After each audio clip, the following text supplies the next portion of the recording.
आइए जानते हैं आज की कुछ अंतर्राष्ट्रीय खबरों को। पहले एक नजर आज की हेडलाइंस पर। बंगाल की खाड़ी का निम्न दबाव जल्द बनेगा यास चक्रवात का कारण।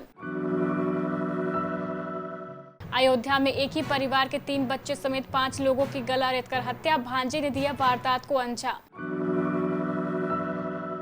14 राज्यों में महामारी घोषित की गई black fungus. Tamil Nadu, UP, Mizoram सहित कई राज्यों में फिर से बढ़ा लॉकडाउन। वर्क प्लेस पर वैक्सीनेशन को मंजूरी, केंद्र ने ऑफिसों में टीका लगाने की दी इजाजत। सिर्फ वार्ता के लिए किसान नेताओं के साथ बातचीत के मूड में नहीं है केंद्र। गाजा संघर्ष, बाइडेन ने कहा इजरायल का अस्तित्व हर हाल में स्वीकार करना होगा। सरकार दे रही है सस्ता सोना खरीदने का मौका। श्रेया घोषाल के घर गूंजी किलकारी, सोशल मीडिया पर लगा बधाइयों का तांता। ओलंपियन सुशील कुमार पंजाब से गिरफ्तार, पुलिस को लंबे समय से दे रहे थे चकमा। अगले 2 दिन बाद यास तूफान का दिखेगा प्रभाव, उड़ीसा, पश्चिम बंगाल तथा बांग्लादेश में भारी से अधिक बारिश होने की संभावना जताई जा रही है। आज दिल्ली, पंजाब, हरियाणा, राजस्थान के कुछ हिस्सों में बारिश की गतिविधियां काफी कम हो जाएंगी। यूपी में कुछ स्थानों पर अच्छी बारिश होगी। बिहार, झारखंड, बंगाल में हल्की से मध्यम बारिश होने की संभावना है। उड़ीसा के तटीय हिस्सों पर भी अच्छी वर्षा देखने को मिलेगी। निम्न दबाव के कारण अंडमान और निकोबार द्वीप समूह में मूसलाधार बारिश होगी। इधर केरल, कर्नाटक, तमिलनाडु और आंध्र प्रदेश में भी तेज बारिश होगी। उत्तर प्रदेश के अयोध्या में सगे भांजे ने शनिवार देर रात अपने मामा मामी सहित उनके 3 बच्चों की धारदार हथियार से गला रेतकर हत्या कर दी। इस सनसनीखेज घटना के बाद आरोपी मौके से फरार हो गया। शुरुआती जांच में घटना के पीछे संपत्ति का विवाद बताया जा रहा है। हत्या आरोपी की गिरफ्तारी के लिए पुलिस की 5 टीमों ने कई जगह दबिश दी और उसके परिजनों से भी कड़ी पूछताछ कर रही है।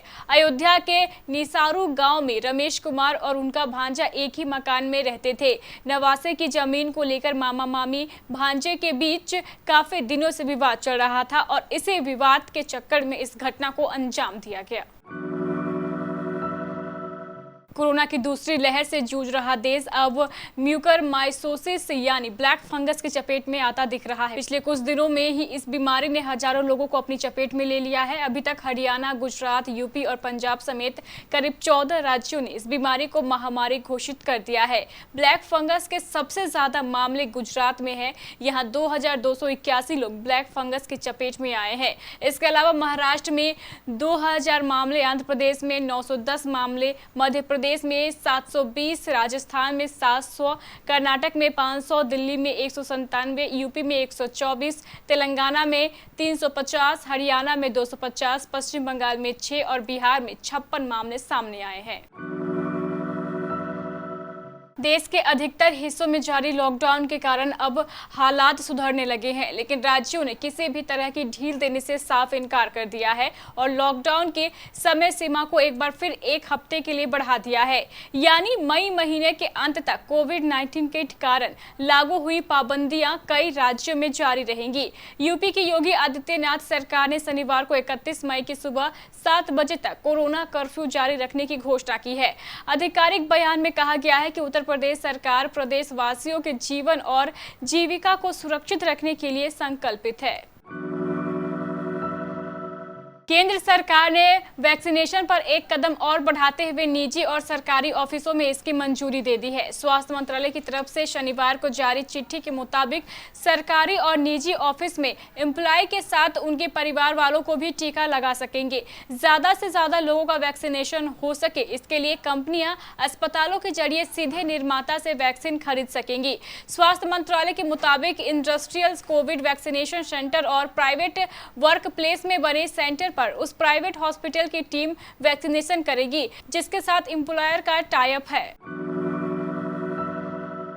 कोरोना के भय और लगातार कमजोर पड़ते आंदोलन के कारण कृषि कानून विरोधी किसान संगठन वापसी का रास्ता तो ढूंढने लगी है, लेकिन जिद नहीं छोड़ रही है। सरकार को वार्ता का प्रस्ताव भेजने के साथ कानून को रद्द करने की मांगों को भी दोहराया गया। वहीं केंद्र सरकार सिर्फ वार्ता के लिए बातचीत के मूड में नहीं है। सरकार का मानना है कि संगठन ने नेता खुले दिमाग से आए और कानून की अड़चनों को दूर करने के लिए उचित विचार करे तो सरकार कभी भी बातचीत कर सकती है।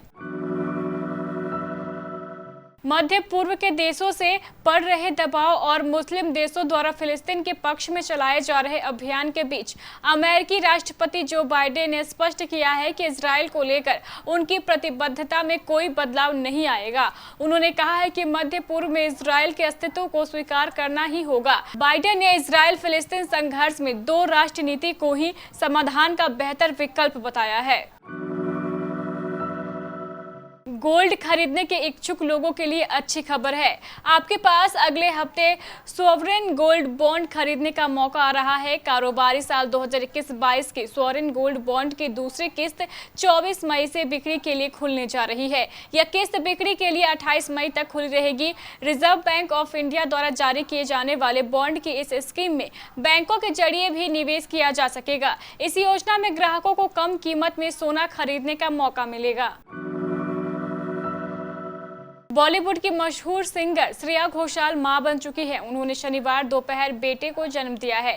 जैसे ही उनके फैंस को यह जानकारी प्राप्त हुई, खबर सोशल मीडिया पर ट्रेंड करने लगी। सिंगर श्रेया घोषाल ने पति सालदित्य मुखोपाध्याय के साथ अपने बेटे का स्वागत किया। इसके साथ ही अपने फैंस को खुशखबरी देते हुए सिंगर ने इंस्टाग्राम पर पोस्ट साझा किया। श्रेया घोषाल की पोस्ट पर फैंस लगातार कमेंट करते हुए उन्हें शुभकामनाएं दे रहे हैं।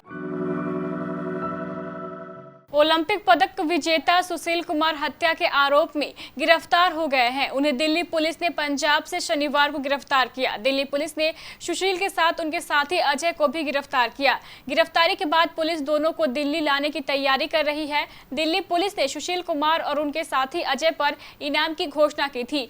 पुलिस ने सुशील कुमार पर 1 लाख और अजय पर 50,000 का इनाम रखा था, जिसके बाद ये गिरफ्तारी हुई है। तो ये थी हमारी कुछ अंतर्राष्ट्रीय खबरें। चलेंगे प्राइम स्टूडियो।